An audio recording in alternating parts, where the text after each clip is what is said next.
Chapter 7.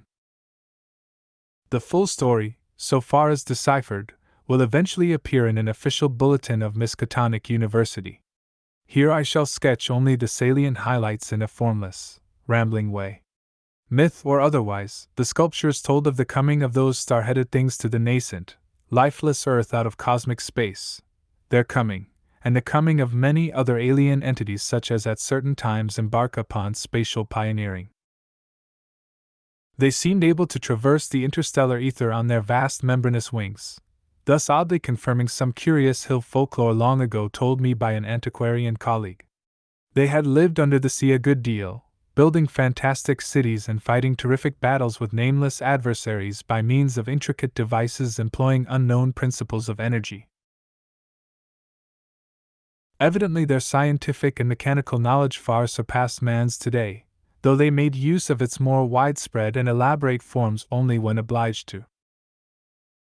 Some of the sculptures suggested that they had passed through a stage of mechanized life on other planets, but had receded upon finding its effects emotionally unsatisfying. Their preternatural toughness of organization and simplicity of natural wants made them peculiarly able to live on a high plane without the more specialized fruits of artificial manufacture, and even without garments, except for occasional protection against the elements. It was under the sea, at first for food and later for other purposes, that they first created Earth life, using available substances according to long-known methods. The more elaborate experiments came after the annihilation of various cosmic enemies. They had done the same thing on other planets, having manufactured not only necessary foods, but certain multicellular protoplasmic masses capable of molding their tissues into all sorts of temporary organs under hypnotic influence, and thereby forming ideal slaves to perform the heavy work of the community. These viscous masses were without doubt what Abdul Alhazred whispered about as the shoggoths in his frightful Necronomicon, though even that mad Arab had not hinted that any existed on Earth except in the dreams of those who had chewed a certain alkaloidal herb. When the star-headed old ones on this planet had synthesized their simple food forms and bred a good supply of shoggoths, they allowed other cell groups to develop into other forms of animal and vegetable life for sundry purposes, extirpating any whose presence became troublesome. With the aid of the shoggoths, whose expansions could be made to lift prodigious weights, the small, low cities under the sea grew to vast and imposing labyrinths of stone not unlike those which later rose on land. Indeed, the highly adaptable old ones had lived much on land in other parts of the universe, and probably retained many traditions of land construction. As we studied the architecture of all these sculptured Paleogean cities, including that whose aeon-dead corridors we were even then traversing, we were impressed by a curious coincidence which we have not yet tried to explain, even to ourselves. The tops of the buildings, which in the actual city around us had, of course, been weathered into shapeless ruins ages ago, were clearly displayed in the bas-reliefs, and showed vast clusters of needle-like spires, delicate finials on certain cone and pyramid apexes, and tiers of thin, horizontal scalloped discs capping cylindrical shafts. This was exactly what we had seen in that monstrous and portentous mirage, cast by a dead city whence such skyline features had been absent for thousands and tens of thousands of years, which loomed on our ignorant eyes across the unfathomed mountains of madness as we first approached poor Lake's ill-fated camp. Of the life of the old ones, both under the sea and after part of them migrated to land, volumes could be written.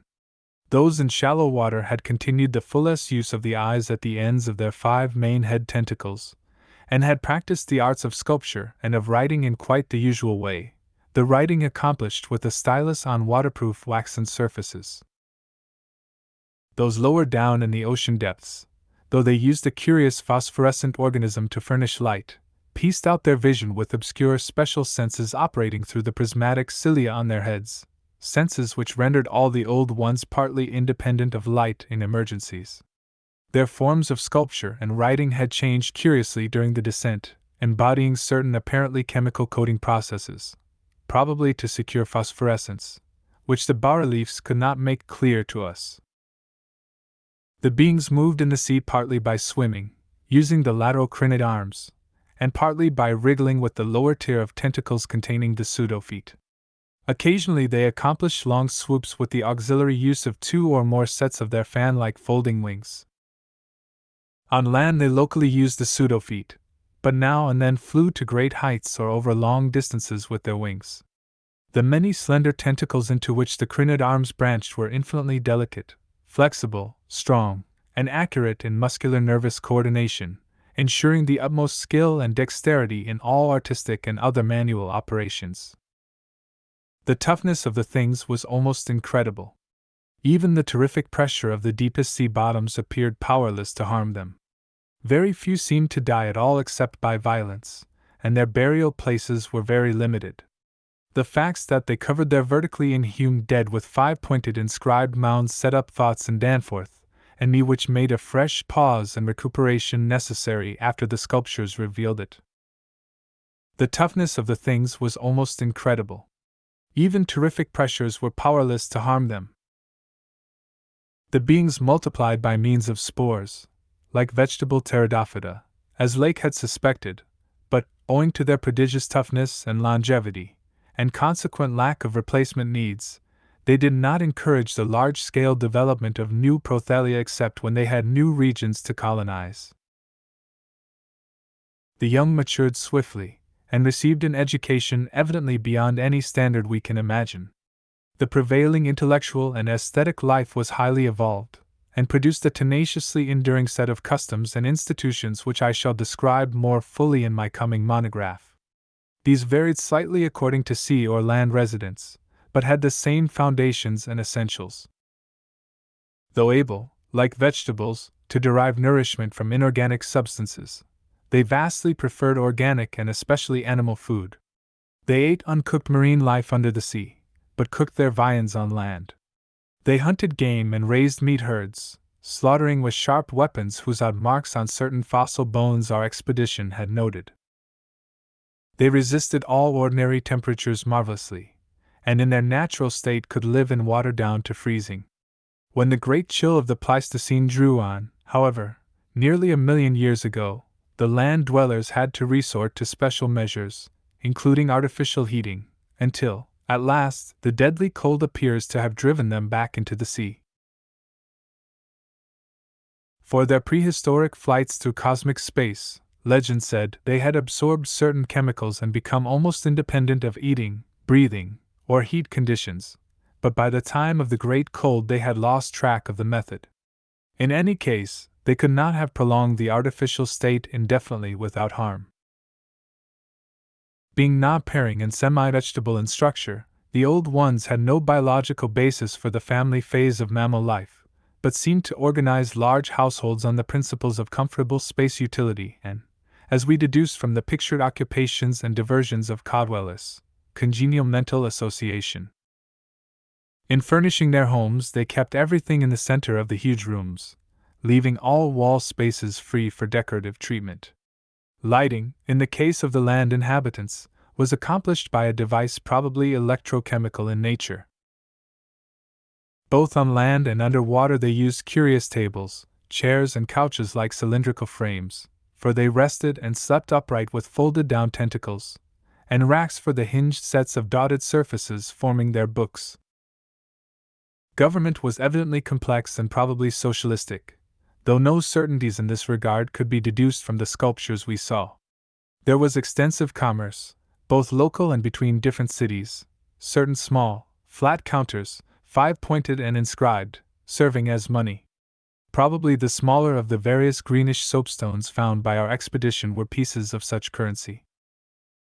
Though the culture was mainly urban, some agriculture and much stock raising existed. Mining and a limited amount of manufacturing were also practiced. Travel was very frequent, but permanent migration seemed relatively rare except for the vast colonizing movements by which the race expanded. For personal locomotion no external aid was used, since in land, air, and water movement alike the old ones seemed to possess excessively vast capacities for speed.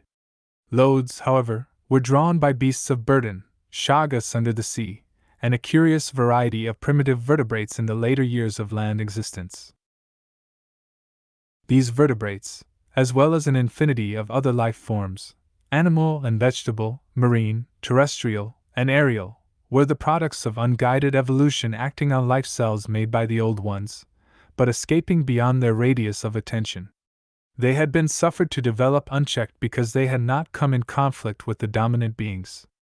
Bothersome forms, of course, were mechanically exterminated. It interested us to see in some of the very last and most decadent sculptures a shambling, primitive mammal, used sometimes for food and sometimes as an amusing buffoon by the land dwellers, whose vaguely simian and human foreshadowings were unmistakable. In the building of land cities, the huge stone blocks of the high towers were generally lifted by vast winged pterodactyls of a species heretofore unknown to paleontology. The persistence with which the old ones survived various geologic changes and convulsions of the Earth's crust was little short of miraculous. Though few or none of their first cities seemed to have remained beyond the Archean age, there was no interruption in their civilization or in the transmission of their records. Their original place of advent to the planet was the Antarctic Ocean, and it is likely that they came not long after the matter forming the moon was wrenched from the neighboring South Pacific. According to one of the sculptured maps, the whole globe was then under water, with stone cities scattered farther and farther from the Antarctic as eons passed. Another map shows a vast bulk of dry land around the South Pole, where it is evident that some of the beings made experimental settlements, though their main centers were transferred to the nearest sea bottom. Later maps, which display this land mass as cracking and drifting, and sending certain detached parts northward, uphold in a striking way the theories of continental drift lately advanced by Taylor, Wegener, and Joly. With the upheaval of new land in the South Pacific, tremendous events began. Some of the marine cities were hopelessly shattered, yet that was not the worst misfortune. Another race, a land race of beings shaped like octopi and probably corresponding to the fabulous pre-human spawn of Cthulhu, soon began filtering down from cosmic infinity and precipitated a monstrous war which for a time drove the old ones wholly back to the sea, a colossal blow in view of the increasing land settlements. Later, peace was made, and the new lands were given to the Cthulhu spawn whilst the old ones held the sea and the older lands. New land cities were founded, the greatest of them in the Antarctic, for this region of first arrival was sacred. From then on, as before, the Antarctic remained the center of the old one's civilization, and all the cities built there by the Cthulhu spawn were blotted out. Then, suddenly, the lands of the Pacific sank again, taking with them the frightful stone city of Relia and all the cosmic octopi, so that the old ones were again supreme on the planet, except for one shadowy fear about which they did not like to speak. At a rather later age their cities dotted all the land and water areas of the globe, hence the recommendation in my coming monograph that some archaeologists make systematic borings with Pabbett's type of apparatus in certain widely separated regions. The steady trend down the ages was from water to land, a movement encouraged by the rise of new land masses, though the ocean was never wholly deserted. Another cause of the landward movement was the new difficulty in breeding and managing the shoggoths upon which successful sea life depended. With the march of time, as the sculptors sadly confessed, the art of creating new life from inorganic matter had been lost, so that the old ones had to depend on the molding of forms already in existence. On land the great reptiles proved highly tractable, but the shoggoths of the sea, reproducing by fission and acquiring a dangerous degree of accidental intelligence, presented for a time a formidable problem. They had always been controlled through the hypnotic suggestion of the old ones, and had modeled their tough plasticity into various useful temporary limbs and organs, but now their self-modeling powers were sometimes exercised independently, and in various imitative forms implanted by past suggestion. They had, it seems, developed a semi-stable brain whose separate, and occasionally stubborn volition echoed the will of the old ones without always obeying it. Sculptured images of these shoggoths filled Danforth and me with horror and loathing. They were normally shapeless entities composed of a viscous jelly which looked like an agglutination of bubbles, and each averaged about 15 feet in diameter when a sphere. They had, however, a constantly shifting shape and volume, throwing out temporary developments or forming apparent organs of sight, hearing, and speech in imitation of their masters, either spontaneously or according to suggestion. They seem to have become peculiarly intractable toward the middle of the Permian Age, perhaps 150 million years ago, when a veritable war of resubjugation was waged upon them by the marine Old Ones. Pictures of this war, and of the headless, slime-coated fashion in which the shoggoths typically left their slain victims, held a marvelously fearsome quality despite the intervening abyss of untold ages. The Old Ones had used curious weapons of molecular disturbance against the rebel entities, and in the end had achieved a complete victory. Thereafter the sculptures showed a period in which shoggoths were tamed and broken by armed Old Ones as the wild horses of the American West were tamed by cowboys. Though during the rebellion the shoggoths had shown an ability to live out of water, this transition was not encouraged, since their usefulness on land would hardly have been commensurate with the trouble of their management. During the Jurassic Age the Old Ones met fresh adversity in the form of a new invasion from outer space, this time by half-fungus, half-crustacean creatures undoubtedly the same as those figuring in certain whispered hill legends of the north, and remembered in the Himalayas as the Migo, or abominable snowmen. To fight these beings the Old Ones attempted, for the first time since their terrene advent, to sally forth again into the planetary ether, but, despite all traditional preparations, found it no longer possible to leave the Earth's atmosphere. Whatever the old secret of interstellar travel had been, it was now definitely lost to the race. In the end, Amigo drove the Old Ones out of all the northern lands, though they were powerless to disturb those in the sea. Little by little, the slow retreat of the elder race to their original Antarctic habitat was beginning. It was curious to note from the pictured battles that both the Cthulhu spawn and the Amigo seem to have been composed of matter more widely different from that which we know than was the substance of the Old Ones. They were able to undergo transformations and reintegrations impossible for their adversaries, and seem therefore to have originally come from even remoter gulfs of cosmic space. The Old Ones, but for their abnormal toughness and peculiar vital properties, were strictly material, and must have had their absolute origin within the known space-time continuum, whereas the first sources of the other beings can only be guessed at with bated breath. All this, of course, assuming that the non-terrestrial linkages and the anomalies ascribed to the invading foes are not pure mythology. Conceivably, the Old Ones might have invented a cosmic framework to account for their occasional defeats, since historical interest and pride obviously formed their chief psychological element. It is significant that their annals failed to mention many advanced and potent races of beings whose mighty cultures and towering ethics figure persistently in certain obscure legends. The changing state of the world through long geologic ages appeared with startling vividness in many of the sculptured maps and scenes. In certain cases, existing science will require revision, while in other cases its bold deductions are magnificently confirmed. As I have said, the hypothesis of Taylor, Wegener, and Joly that all the continents are fragments of an original Antarctic land mass which cracked from centrifugal force and drifted apart over a technically viscous lower surface, an hypothesis suggested by such things as the complementary outlines of Africa and South America, and the way the great mountain chains are rolled and shoved up, receives striking support from this uncanny source. Maps evidently showing the Carboniferous of 100 million or more years ago displayed significant rifts and chasms destined later to separate Africa from the once continuous realms of Europe, then the Valygia of primal legend, Asia, the Americas, and the Antarctic continent.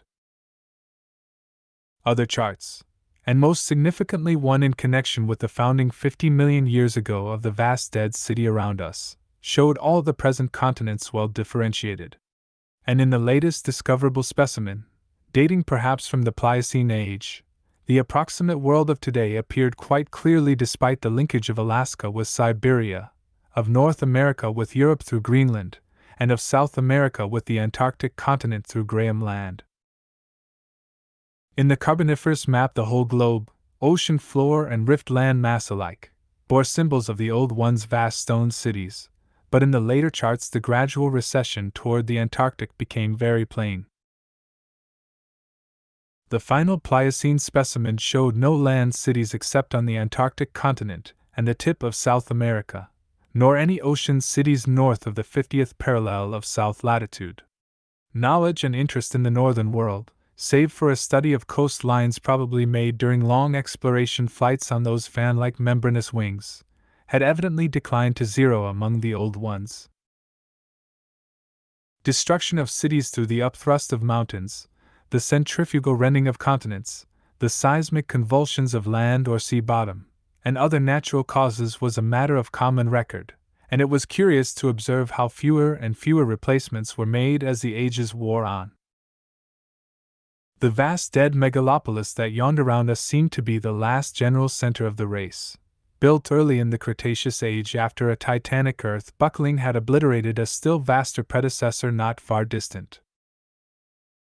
It appeared that this general region was the most sacred spot of all, where reputedly the first Old Ones had settled on a primal sea bottom.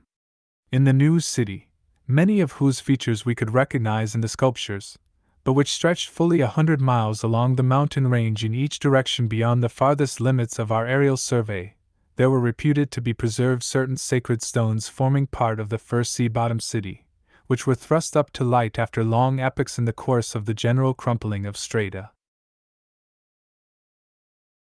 Thank you for watching.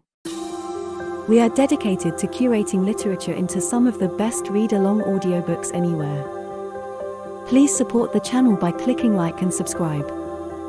As our supporters grow, we will be able to improve the quality of our publications, add better voices, and make more great books available to our viewers. If you have any requests, feel free to message us anytime. ultimateaudiobooks.com